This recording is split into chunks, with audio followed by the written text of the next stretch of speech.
Jorinda and Jorindel. There was once an old castle that stood in the middle of a deep gloomy wood, and in the castle lived an old fairy. Now this fairy could take any shape she pleased. All day long she flew about in the form of an owl, or crept about the country like a cat. But at night she always became an old woman again. When any young man came within 100 paces of her castle, he became quite fixed, and could not move a step till she came and set him free, which she would not do till he had given her his word never to come there again. But when any pretty maiden came within that space, she was changed into a bird, and the fairy put her into a cage, and hung her up in a chamber in the castle. There were 700 of these cages hanging in the castle, and all with beautiful birds in them. There was once a maiden whose name was Jorinda. She was prettier than all the pretty girls that ever were seen before, and a shepherd lad, whose name was Jorindel, was very fond of her, and they were soon to be married. One day they went to walk in the wood, that they might be alone, and Jorindel said, "We must take care that we don't go too near to the fairy's castle." It was a beautiful evening. The last rays of the setting sun shone bright through the long stems of the trees upon the green underwood beneath, and the turtle-doves sang from the tall birches. Jorinda sat down to gaze upon the sun. Jorindel sat by her side, and both felt sad, they knew not why. But it seemed as if they were to be parted from one another for ever. They had wandered a long way, and when they had looked to see which way they should go home, they found themselves at a loss to know what path to take. The sun was setting fast, and already half of its circle had sunk behind the hill. Jorindel on a sudden looked behind him, and saw through the bushes that they had, without knowing it, sat down close under the old walls of the castle. Then he shrank for fear, turned pale, and trembled.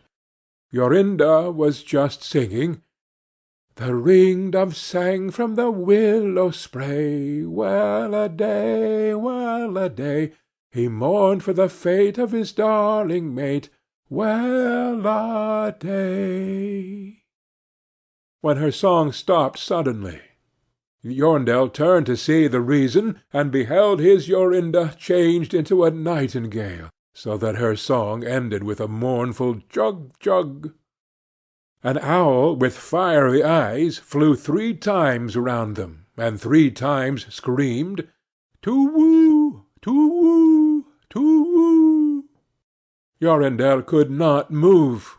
He stood fixed as a stone, and could neither weep, nor speak, nor stir hand or foot. And now the sun went down, the gloomy night came, and the owl flew into a bush, and a moment after the old fairy came forth, pale and meagre, with staring eyes, and a nose and chin that almost met one another. She mumbled something to herself, seized the nightingale, and went away with it in her hand. Poor Jorindel saw the nightingale was gone, but what could he do? He could not speak, he could not move from the spot where he stood. At last the fairy came back, and sang with a hoarse voice, "Till the prisoner is fast, and her doom is cast, there stay, oh stay! When the charm is around her, and the spell has bound her, hie away, away!" On a sudden Jorindel found himself free. Then he fell on his knees before the fairy, and prayed her to give him back his dear Jorinda. But she laughed at him, and said he should never see her again. Then she went away. He prayed, he wept, he sorrowed, but all in vain. "Alas!" he said, "what will become of me?"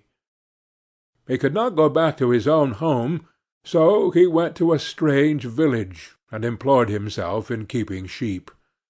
Many a time did he walk round and round as near to the hated castle as he dared go, but all in vain. he heard or saw nothing of Jorinda. At last he dreamt one night that he found a beautiful purple flower, and that in the middle of it lay a costly pearl, and he dreamt that he plucked the flower, and went with it in his hand into the castle, and that everything he touched with it was disenchanted, and that there he found his Jorinda again. In the morning when he awoke, he began to search over hill and dale for this pretty flower, and 8 long days he sought for it in vain.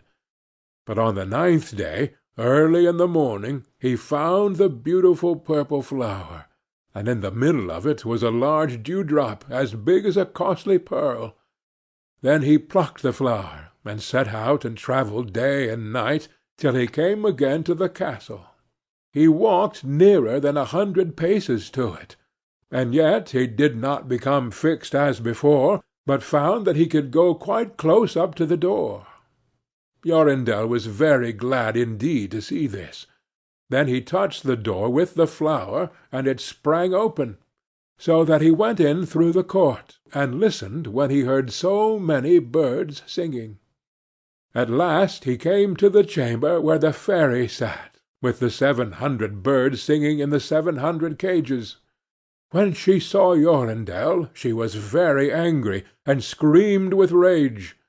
But she could not come within 2 yards of him, for the flower he held in his hand was his safeguard. He looked around at the birds, but alas, there were many, many nightingales, and how then should he find out which was his Jorinda?